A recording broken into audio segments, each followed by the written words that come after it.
Tim McCoy, even though he's the last one, he's the first one. He's the first one, actually. Right. The first of the 33.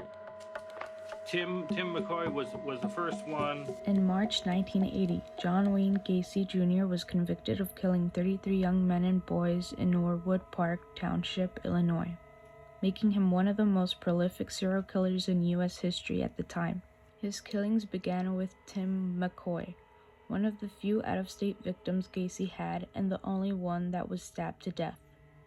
By all appearances, Gacy led a normal life. He was a successful business owner of PDM Contractors, a family man, and well respected by his community due to his gregarious personality. He was involved in politics and was even deemed the best precinct captain in the Norwood Park Democratic Organization. Gacy was well known for helping out his community, and at times he would dress up as Pogo the Clown for charity events as well as his famous personal parties.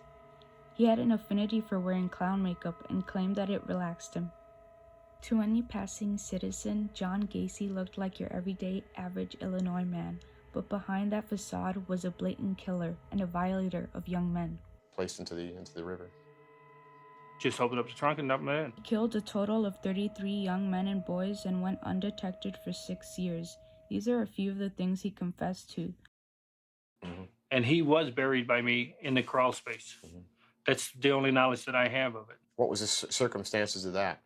He was killed in the house in self-defense. And who killed him then?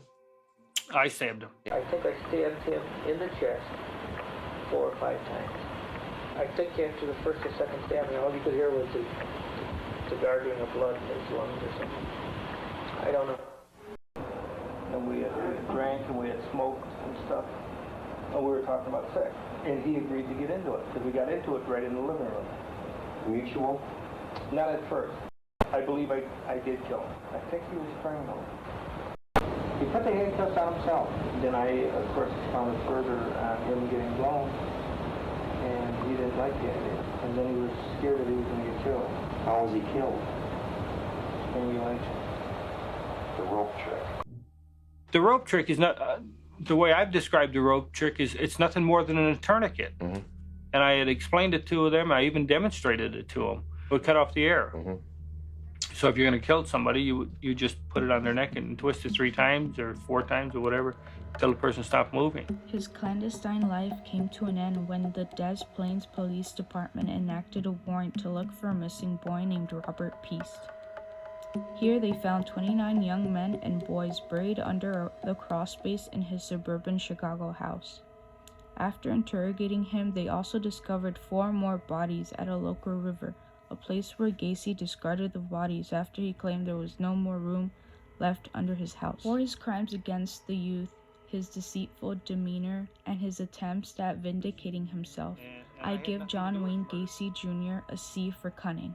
His outward appearance and personality allowed him to go undetected for years as a respectable citizen, all while raping, torturing, and murdering countless young men and boys. He showed no penitence after he was convicted. Once they were into the ground, they weren't my problem. There was no feeling. I don't believe I killed anybody, but yet I know I did. For this, many believe that he rightfully deserved the death sentence and execution that he received. He was killed by lethal injection on May 10, 1994. However, the terror that is Wayne Gacy still haunts the families of the young victims. His murderous crimes horrified all of America, as this was one of the largest killings the U.S. had seen at the time.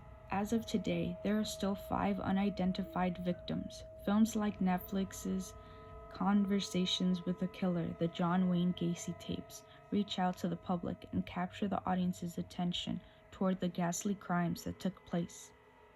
The revealing of Gacy's crimes showed the world that they can't trust the people they walk with, and maybe they shouldn't.